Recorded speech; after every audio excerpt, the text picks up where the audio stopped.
Welcome to Life, Lafter Divorce, episode 28. This is your host, Leanne Linsky. And I'm still the boyfriend. You are, and we're 28 weeks in, which is... way over half the year. So we're moving right along, and we have lots of great guests coming up. So it's picking up steam. Thank you very much to the listeners. Yes, thank you so much. And you know what? We love hearing from you. info@lifelafterdivorce.com, or find us on Instagram, Twitter, or Facebook. Or, you know what? All those medias of socialness. All those things. And if you just want to hang out in iTunes or Stitcher, wherever you're listening, feel free to rate, review, and subscribe. Please review. Please review. We want to review. Yeah. Yeah.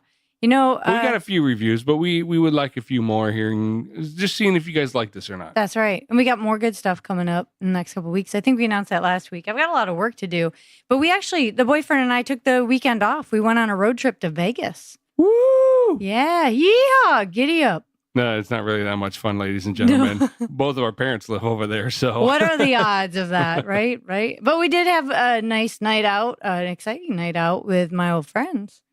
No, that's right. You from Vegas and all your friends were there. We did a what would you call that? I would say that was a get together. I would call it almost a family reunion. There you go. Well, that too. Yeah. It felt like it, huh? Yeah. I haven't seen everybody in a long time, and they got to meet the boyfriend for the first time. And a lot of them haven't seen each other either in a long time. No. So like I said, it was very interesting to see the interactions with people. And yes, I was there and they got to meet me, and it was a funny story.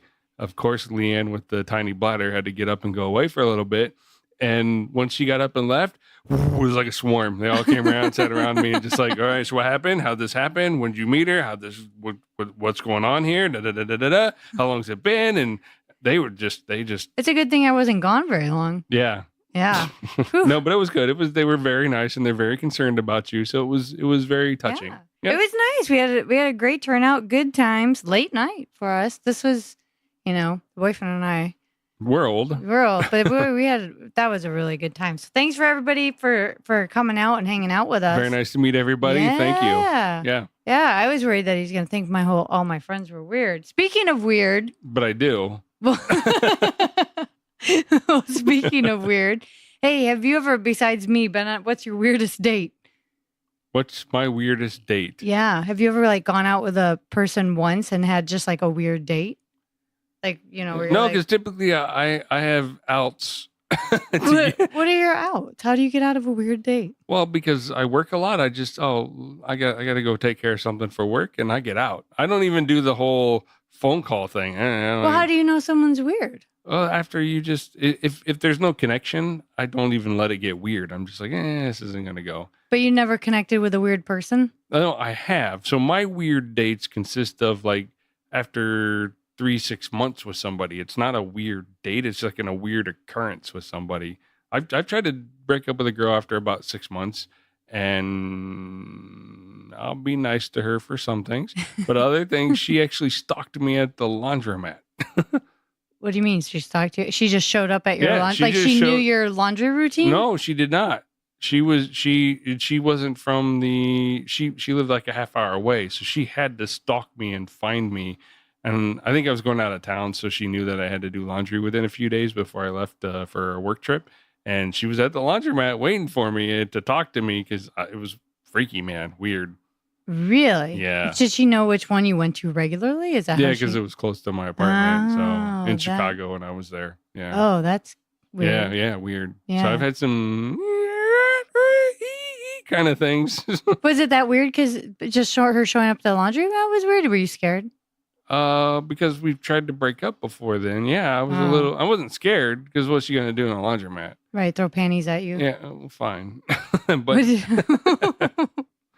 But confrontation, negative confrontation, this is not going to... Right, none of us it's not going to solve the solution. How about you? Have you had any weird second dates? Most all of mine were weird, probably. That's probably true. There are so many. It's hard to filter that down. I don't know, what's weird to you is probably just normal for me.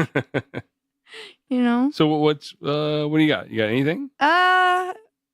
One time I had gone out with a friend and we had met a bunch of different people and I had given my number out twice, I guess. I thought it was only once, but apparently it was twice. And one of those nights. Yeah. And so when the guy called to ask me out, I thought it was, guy number 1. Apparently it was guy number 2. And so when I opened the door, I was quite surprised to find out it wasn't who I thought it was. It was more like the Grim Reaper. But yeah, I guess my worst dates, I was set up on a blind date once, which was absolutely terrifying. And he was a pediatrician. My friend set me up. He's a doctor. Yeah. What's terrifying about that? Well, he was just like not a good person. He pulled up and he's How like, can a pediatrician not be a good person? because he talked about how he would never show up to work on time and all of his appointments were late. He goes, but I just like pack as many people in as I possibly can in an hour. Like he was very open about that. I'm like, why would you do that to people? And he goes, well, I don't care. I just want to make money. I don't know. That was just a turnoff. And then he drove like... That's a turnoff. That doesn't mean he's weird. I guess he drove some expensive car. You know me, I don't know cars. And when we walked outside and he's like, this is my new car. I'm like, oh, it's beautiful. It's nice. I mean, I'm not going to be rude. It was a very nice car. And he's like, well, or I think it was when he called me. I don't know. When we got in the car, he goes, well, the color of this is pewter. And he goes, do you know what pewter is? I'm like, yes, I know what pewter is. And he's like, oh, okay. Well, I'm just like, and then he goes, where do you want to go? And I said, well, we talked about a few places. He goes, well, I don't want to go there. I want to go. He goes, do you like to gamble? I said, no. He goes, well, we're going to go gamble. And then he took me gambling. Like, it was just weird and random. And he just was not very nice to the servers. And yeah, so no connection. Yeah. And then when we sat down and he called me sweetie. I hate that. That's like a huge pet peeve of mine. And then he ordered for me without Ladies and gentlemen, I knew that one, so don't ask. I know that one. But then he ordered for me without asking me what I wanted. You know, he doesn't. I don't know. It's just weird. Was weird. Neither to of me. us had really. I went out and did get a cell phone the next day though, because that was when I wished I could have crawled out a bathroom window and left. You did what with the cell phone?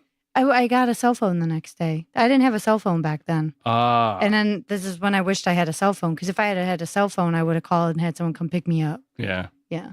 So that was weird. That's how old we are, ladies and gentlemen. Before cell phones. Yes, I mean, what did you do on a day before cell phones? Like, you just had to like get a cab. Neither of us have been through any like weird dates. It's just been non-connection, bad dates. Yeah, kind of bad things. dates. Yeah. However, tell us about our guest this week. His name is Robert James. And what does he? So Robert James is actually, a normal guy with a normal job who ended up after 20 years went through a divorce of all things. And imagine that. Right. And he ended up going on dates as he started, getting his feet wet into the dating pool. He started going on some dates, and he's going to tell a story, but I'll give you the gist of it. These dates he went on were so kind of weird and strange that someone talked him into writing them down, and he wrote a book about his bad dates. So we have author Robert James on the show today. Yes, and the name of his book is Next: The Search for My Last First Date, which you can purchase on Amazon. It's a best-selling on Amazon. And he has some great stories about his first dates, which I'm so glad that mine were just bad, boring dates rather than when he's experienced. But he ended up writing a book about it, and he has some pretty funny stories. He's got a lot of funny stories. So, without further ado, Robert James.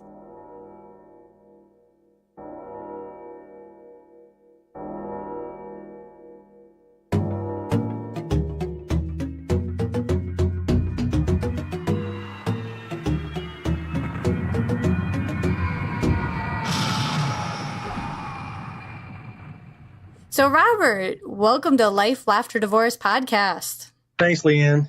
Hey, I'm so glad to have you on today. I'm excited, and thank you for sharing your book with me. Oh, my pleasure. So, a little bit about you, as we kind of introduced that you are a divorcee and you are an author. Do you want to give us a little bit of detail on your divorce journey, the overview? Sure. I married my college sweetheart. Married for about 20 years, and after 20 years, it just fell apart. And then so I've been trying to move on, and ended up writing this book, kind of making a little bit of fun about it.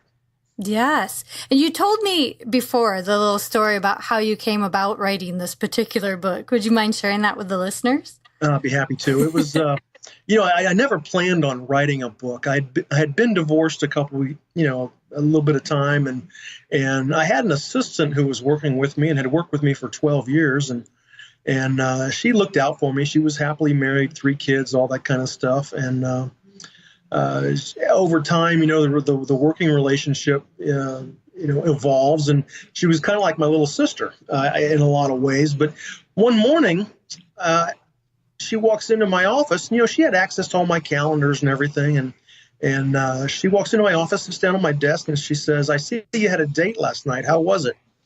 And I gave her a typical guy answer. "Oh, it was fine." And she goes, "No, I want to know everything." Where did you go? What did you talk about? What did she look like? What did she wear? What kind of shoes did she have? What kind of handbag did she have? Did you kiss her? Are you going to see her again? I mean, it's just the total grilling of what I had done the night before. And over time, she came in every morning wanting to be debriefed.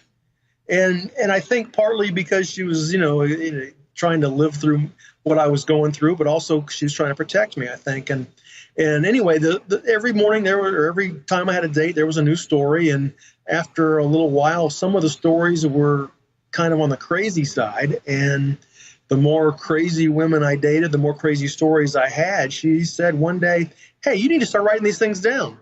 And that's how the book next started. So as you started to write things down, did you end up sharing this with other people, or what? Not really. No, I really didn't share them. When I got to where I thought I had enough to do a book, I had a couple people proofread it and give me their thoughts. They thought the book was hilarious. I found a publisher who wanted to do it, and they said I just needed a little bit more material.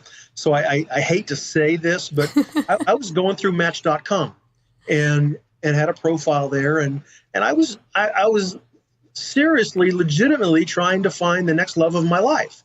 And I guess, going through Match.com, I got a lot of these stories. And when they told me I needed more material, I specifically went looking for the women with the crazier profiles just to get a date with them or try to get a date with them. So to see if they really were crazy, a lot of times they were, just for more material for writing. Oh, no. Okay, so alert to women on Match.com. It sounds like I can relate to some degree as a stand-up comedian doing stand-up over the years or looking for material. It usually came from some sort of dating experience or relationship. So, however, I don't think I actively sought out any of the crazies. I think I was just more... That was the natural attraction. It was funny. Yeah, I would imagine so. And I know in going through and previewing your book that there's some great stuff in there. And I'm so excited that you shared that with me. And I know, too, from our previous conversations, there's some stuff. So once you started doing this book, how long after your divorce was it that you actually started dating? A few months. Really? It took months, and then I started dating, and then got a little busier and busier, and got a little more serious about it. And at first it was kind of dating to kind of get my feet back on the ground, and I had so much to learn. After having dated from back in the college days, to dating now, it's changed. I mean, like light years in the future. They got the social media now. There were no websites before where you could, kind of go through and see who was out there and you may have an interest in meeting. It was all through referrals and people you met out socially, and things had changed quite a bit. And, back when I was in college and younger, a date was a date. It was like dinner and, drinks and stuff like that. It wasn't, hey, let's just go meet for a cup of coffee and see if there's any chemistry. And I just wasn't used to that. Right. So how long did it take you to adapt? Like, how many dates did you go on before you realized I can save myself a lot of money and just take someone for a cheap cup of coffee? Well, it took a while. It took a while. And, when I was divorced, I was trying to rebuild my assets, and I didn't have a lot of money. And there was one date I went on And I asked her, I asked this lady, I said, well, where would you like to go? And she goes, well, I'd like to go to this restaurant. And so, being kind of broke at the time, but didn't want to come off as too cheap, I went online and I made reservations to the restaurant she wanted to meet at, which was fine. And then I went online and I found a Groupon for that restaurant. And, I learned very quickly that using a Groupon on a first date is not a good way to make a first impression. Probably not. So there were a lot of things I had to learn. And one of the other things I did, I was at a party not long after I was starting to date again. And it was at my assistant's house, and she had, 40, 50 people there. And a couple of the ladies there I knew through her. And she started critiquing what I was wearing. And she goes, listen, if you're going to date, you got to get rid of those married man jeans. And I said, what do you mean married man jeans? She goes, just look at them. They're saggy in the back. They're too loose. You got to get something that's going to show off your butt a little bit more. And while you're at it, you need to get some new casual shoes and the shirts, these don't work, and while you're at it, why don't you change your hairstyle, get under, they're trying to give me a whole total makeover there in the kitchen.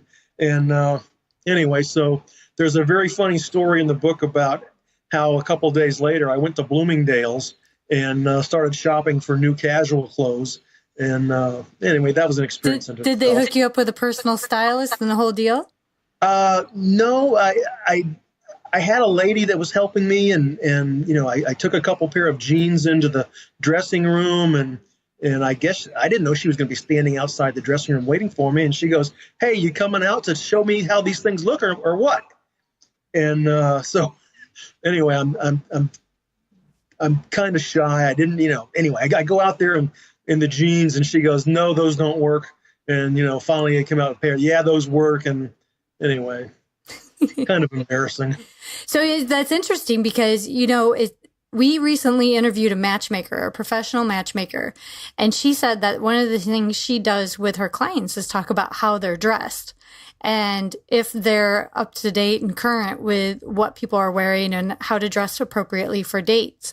Because when we get married, we tend to kind of get complacent in that kind of thing. And she says, it seems materialistic and silly, that people should get past that. She goes, but the honest to goodness truth is that people don't. And so to prevent you from getting judged on a date, they kind of do all the judgment for you in like a pre-thing. So your friend probably did you a favor. Would you think that things changed for you after you did your makeover? I guess so. It was, I wear a suit to work every day, so the suits, I'm fine. I was used to coming home, getting out of my suit, putting on some casual clothes. And if I went out, I was going out with my ex-wife, going to friends' houses or going out to dinner like that. And, I really wasn't I wasn't dressed to impress anybody. Yeah. I get it. So I made a few changes. Did you do a new hairstyle, the whole thing? No new hairstyle. No, I still have my conservative little, businessman haircut. But, I got some Hugo Boss jeans. I got some nice casual shoes. I got a few shirts that weren't quite as baggy and, Right. All right. So you're bringing it up to date. And then you started going on all of these dates. Tell us about some of these dates that you went on with these crazy women you selected. Well, my process was that I would message back and forth a few times. These are people that I met online, and I met some people that were introductions or other social events too. But the bulk of them were through Match.com, and I would message back and forth a couple times, and if they seemed relatively normal, I'd exchange phone numbers, then talk a few times, and then after talking a few times, if they still seemed normal, I'd say, okay, let's meet, and that was generally the way it worked out. So, I'm going into these dates thinking I've got somebody who's relatively normal. Well, I guess normal to a relative term. Everybody thinks they're normal, but, some women just do a better job of holding in their crazy than others. All right. So here's something. Several times it's come up that you've dated, quote, crazy woman. And as a woman, I cannot stand it when guys call other women crazy, right? I'm sure. Yeah. So because, they tend to talk it up as, oh, she's just crazy. Or you say, what happened in your last relationship? She's just crazy. And so if women have weird quirks or do weird things, they're automatically labeled as crazy. And whereas men, they never seem to get this label, right? I'm sure there's plenty of other labels for men. Well, maybe loser or something like that. But there's this label. So I'm always curious, and I've challenged the boyfriend on this several times, and he's banned from using the word crazy, what is it about a woman that you would qualify her in such a way? I've got to know. I've got to ask this question. All right. You're right. Crazy is probably an inaccurate way to describe them, but I use it, I guess, because it's globally accepted. That doesn't necessarily make it right. But, some of the women that I would meet with, like one of the stories in the book that I think I've shared with you before, I met this lady. She had a scar on her arm. I asked her about the scar, and this is after some dinner and a couple drinks. And she goes, well, I got that scar in a traffic accident a few years ago. I said, well, are you okay now? She goes, yeah, I'm okay. But, my spirit left my body in the accident. I actually died. And I said, what? She goes, yeah, my spirit left my body and I was drawn to the light. And for some reason, my spirit came back into my body. And I said, okay, well, are you okay now? She goes, yeah, I'm okay. But, at night, other spirits come to me and ask me for advice. And I said, what are you talking about? She goes, yeah, they come to me for advice. And I said, well, what kind of advice are they looking for? She goes, well, their spirits have left their body. They don't know where to go. So I just tell them to go back and find the light. And I said, well, okay, that makes sense. And I said, well, how often does this happen? She goes, just about every night. Sometimes it's just one or two. Sometimes it's a whole handful. She goes, sometimes it's one right after another all night long. I don't get any sleep at all. And the only time they really leave me alone is when I'm sleeping with somebody. So why don't you come home with me tonight? Now, I don't know. Is that crazy? I think that's a very long pickup line to get you to go home with her. It's something, and So I don't know if I'd qualify that as crazy. I mean, it's a little out there, very creative for sure. But it sounds to me like she wanted you to go home. So I have to ask, did you? And of course not. No, I'm too afraid of.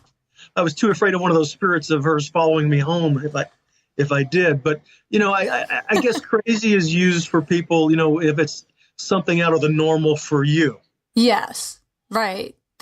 You're probably very accurate with that. We tend to do that. I just always give everyone a hard time when they say crazy woman, because anytime that so here's a question. When you've gone out with all these other women, have they ever talked about their crazy ex, or how do they talk about the guy they used to date or their ex-husband?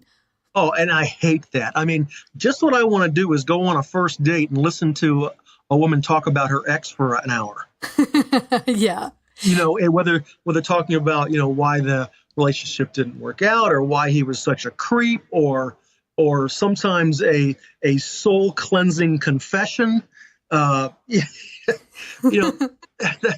had all that happen. And that's not what I'm expecting on a first date. A first date is just kind of getting to know each other a little bit and see if there's reason to have a second date. Yeah. So what's your ideal first date then? I got to put you on hold a second. Okay. Hold.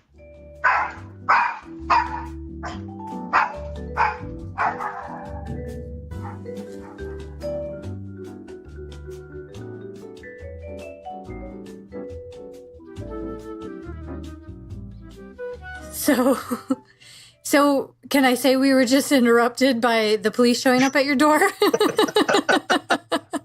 You just can't make this stuff up. No, we can't. So we're sitting here recording, and all of a sudden you get interrupted by someone at your door, and the dog's barking, and the next thing you know, you had the police are standing at my door, and they've got their bulletproof vests on. They've got their little helmets on. And then I see a couple guys with rifles walking around the back of my You have yard. like the whole SWAT team at your place. They evidently there was a home invasion down the street, and evidently it was pretty recent. Oh my goodness! So did they catch the guy? I don't think so, but anyway. Did you lock all of your doors since? My doors are locked, yes. Okay, all right, excellent. So we're not going to have any additional guests on the podcast in the next few minutes. Not. Okay, well, that's pretty amazing considering the story you shared with me the other day about your dates breaking into your home.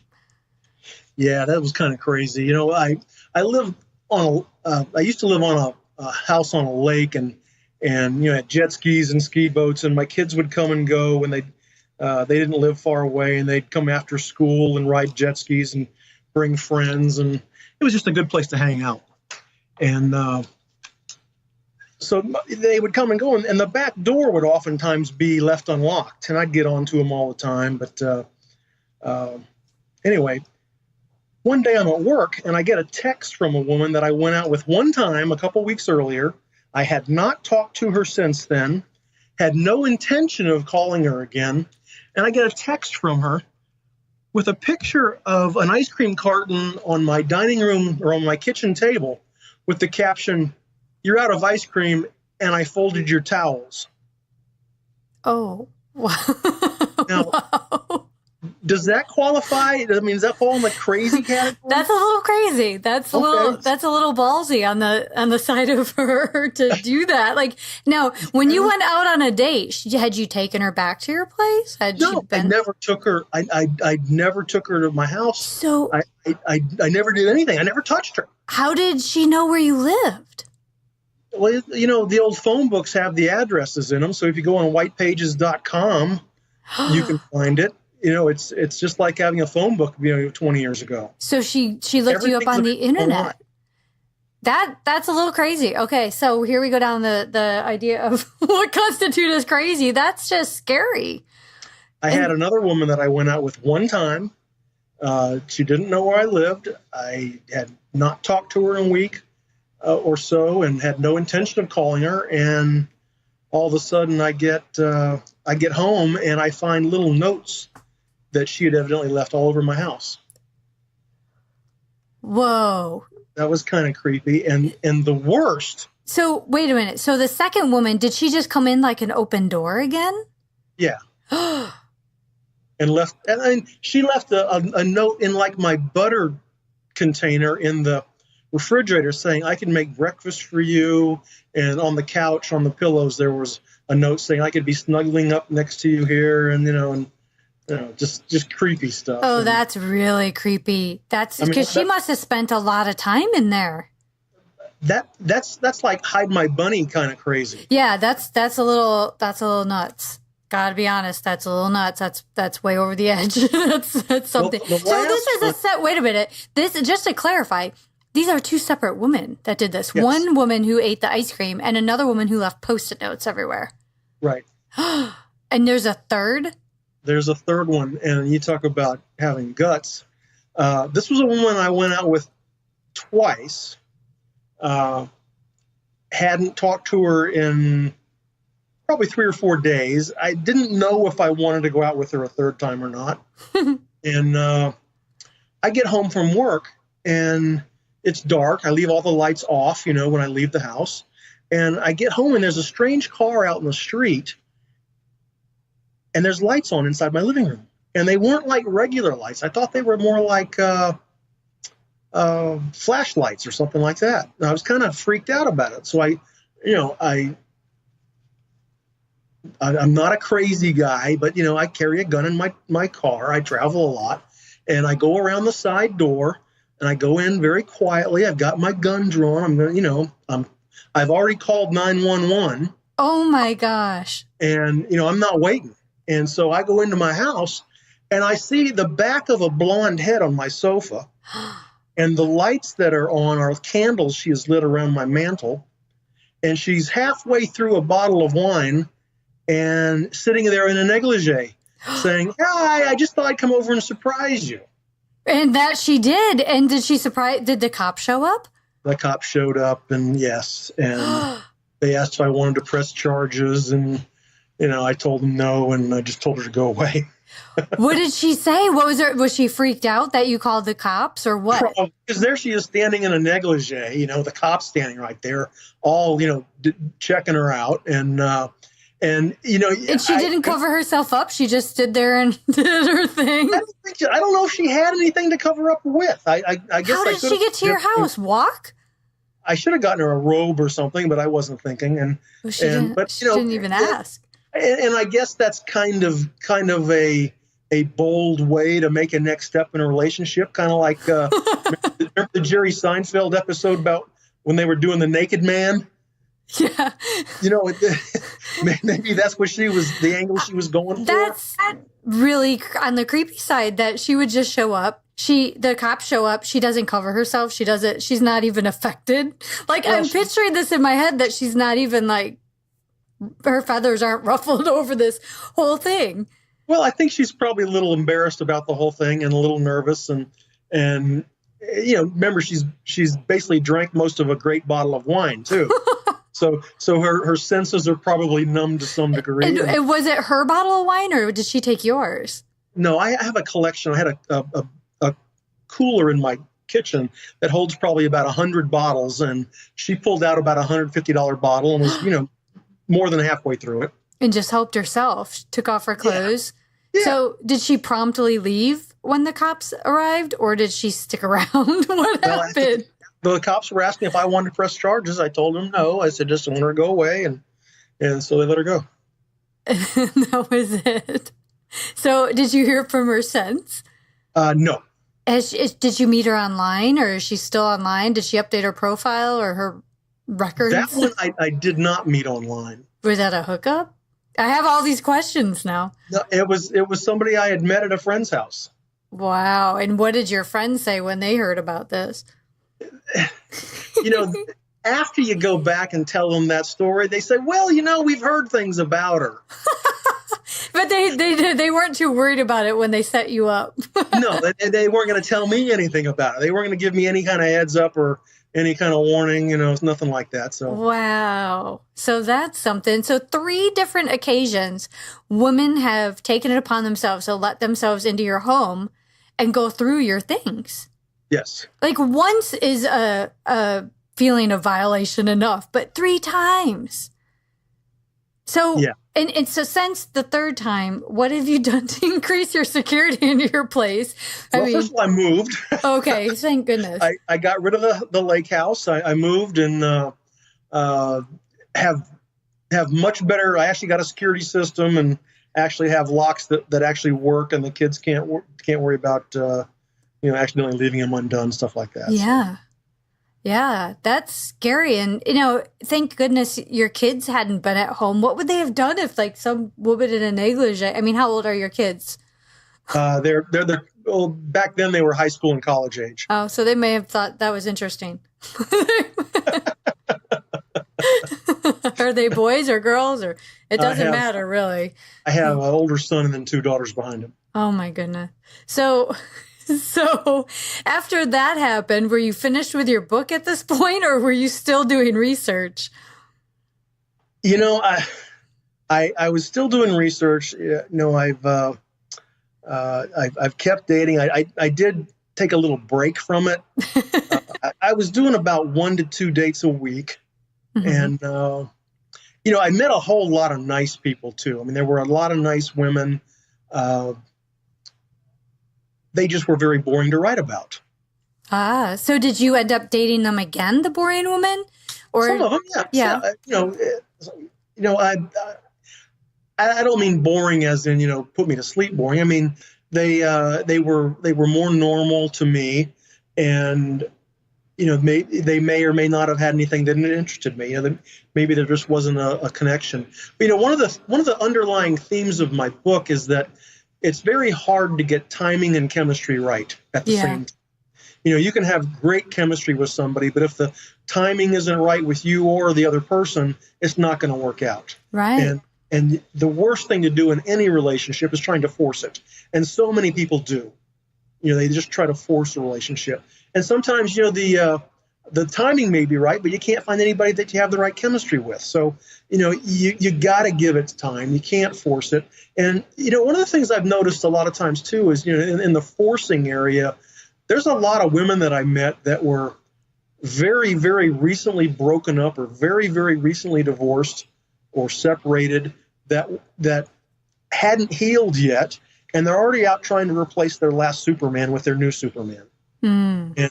And they just weren't ready emotionally, which made it kind of frustrating because that's part of the timing aspect. Might have met somebody that was very nice, had a lot in common, but they just weren't ready to settle down or to have a more serious relationship. Right, and I think that's a really, really good point that you're making. And so, in the case of yours, for instance, you had been through a divorce of a 20-year marriage, which is a really significant amount of your life that you were married. And then yet you started dating a few months after, which is fairly soon considering, Well, but I had been separated for more than a year before the divorce was final. Right. So when you... it was really over a year. Okay. But when you started dating, what was your mindset? What were you looking for? That's a great question. And I don't think I really knew what I was looking for. I knew conceptually what I was looking for. I was looking for somebody who was going to be fun and lighthearted and would understand, some of the things I go through as a businessman and would understand that I have kids and that they're very important to me. And, like to do some travel and all that kind of stuff. And, all the typical Match.com profile things, like the water, I like to travel, I like sunsets, blah, blah, blah. But, I was just looking for somebody that would be compatible I could have a good time with. Yeah. So would you say that you were looking to replace, the love of your life with a new love of your life? Or, Yes, I was. I wasn't looking for a roommate. I already knew how to cook and clean. I could do my own laundry. I wasn't looking for somebody to take care of me. I was looking for somebody to have fun with. Right, right. For a serious monogamous relationship. Correct. So what was the difference, would you say, between what you were doing and what some of these other women were doing? Well, some of the women I met were serial daters. They were just looking for a free meal, couple drinks. They were looking for a good time. They just wanted to be out. They had no intention of settling down with anybody.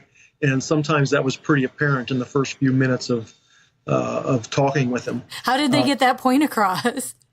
Just in the way they've been divorced for 10 years. They've been on Match.com for 8 years. They go on 5 dates a week. Those are signs they're not serious. Right. Okay. Fair enough. Yeah, that's a lot of dates in a week, 5. I had one date. I've had a lot of funny things happen on the dates, but I had one date.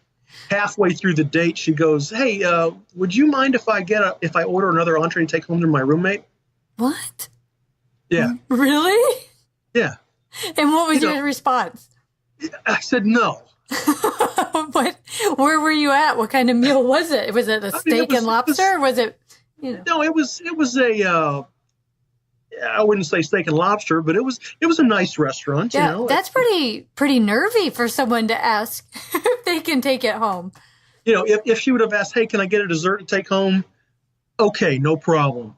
But to get an entree to go for your roommate. That's weird.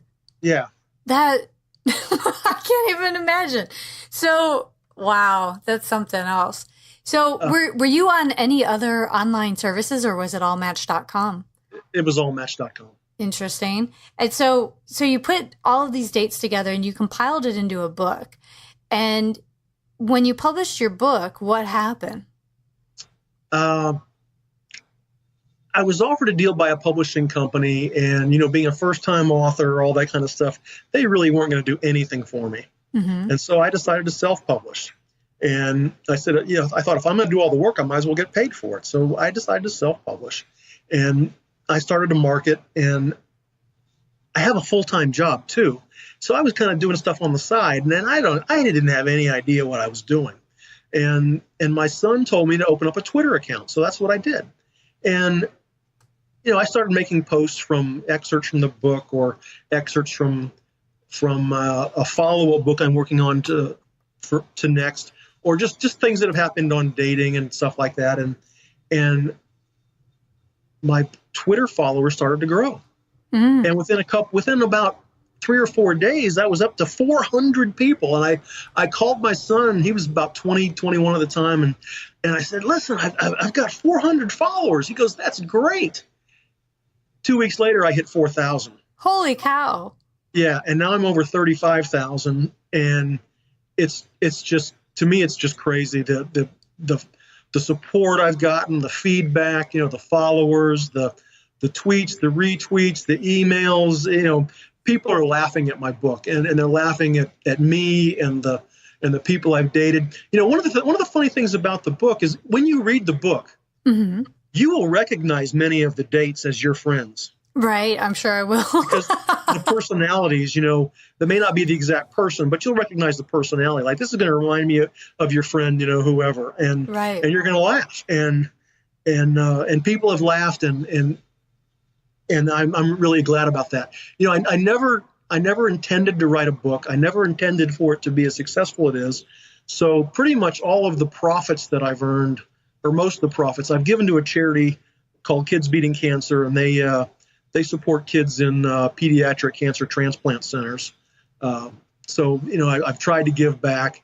That's phenomenal. Trying to do the right things, but the whole experience has been fun. I get to be on great shows like yours. I've gotten some awards for writing. It's just fun, and yeah. I've had a great time. And the other thing it's done is some of the accolades I've gotten have given me the confidence that my writing isn't so bad, and maybe I need to do some more. So I've actually started a few more things. So that'll be coming out down the road. Wonderful. So you've been doing some really wonderful things with your book and getting obviously a lot of recognition, because over 30,000 followers on Twitter is really fantastic. And to have that kind of support, especially after going through a divorce. Divorces are never easy, no matter how easy they are. There's that process we all go through. And to turn it around into something so positive is really cool to see. But I know you also shared that there are some more things now happening with this book. Like you said, you're a regular guy. You have a full-time job. This was something that you just decided to do after your wonderful assistant, who was so supportive of you and yep. Put you out there and challenged you to put this in writing. And then you did. And then, not really knowing the business of publishing a book, you went forth, you did it, you get all these followers. And then what? Well, then I get some messages through Twitter and through emails, people asking me, has anybody approached you about doing a screenplay based on it or doing a movie about it? And anyway, kind of fast forwarding through everything, a screenplay writer, guy named Andy Weiss, he's well known in Hollywood, wrote a screenplay, and we're currently trying to get a movie made of it, and looks like that there's a pretty high chance that's going to happen, and details to follow. This is absolutely the coolest news. So for people who don't know who Andy Weiss is, do you want to fill them in on what else he's done? Andy has been the screenplay writer for things like the movie Entourage. There's another movie that he just finished filming with Matthew McConaughey called White Boy Rick. He was a writer and a producer of the TV show Punk'd. Mm-hmm. So he's been around a while, and he's got a brother who's an actor, and yep. And so, the family's kind of in the business. So I'm excited. I can't wait for it to happen. And, I just have to keep pinching myself that I'm such a lucky guy. Yes, you are. I mean, who would have thought when you were going through all of this, that this is something you would be doing? Did it ever cross your mind? No, it didn't. And one of the great things about it is whatever money I make from the movie or from the book, I don't have to split with my ex-wife. This is true. This is true. And does she know about this? Oh yeah, I'm sure she's read it. And talk about reading it. One of the funny things. By the way, the book's available on Amazon. I've got over 50 something reviews. They average about a 4.6 out of 5-star rating, which is fabulous. Yeah. But there's a couple 1-star reviews, and you can tell that they were reviews written by somebody that I wrote about in the book. Would any of them be the woman who broke into your house? I don't think so, but I did change their name, but you never know who it was, but they obviously didn't like what I wrote about them. Oh my goodness. I would imagine they wouldn't. And now I want to go on Amazon and check that out.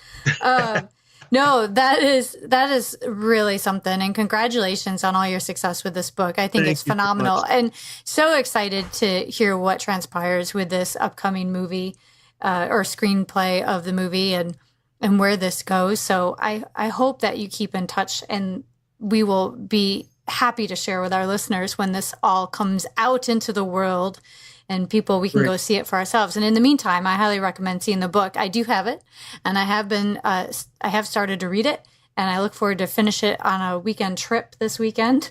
So this will make for good reading. And if any of your fans would like to link up with me, I have a website, nextthebook.com. Mm-hmm. And on Facebook, it's Next the Book, all one word.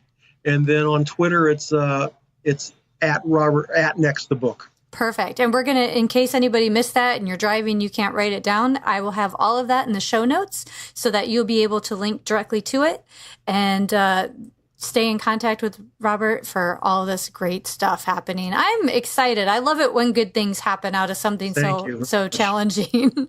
So thanks for sharing all of this with us. And I hope... My pleasure. Thanks for having me on. I certainly hope that the cops have caught the gentleman who was burglarizing it. Who knows? It may be one of your dates. I hope not. Oh, yeah, I hope not too. 3 is enough. So thank you so very much. I really appreciate it. Okay. Talk to you later. All right. Bye-bye. Bye.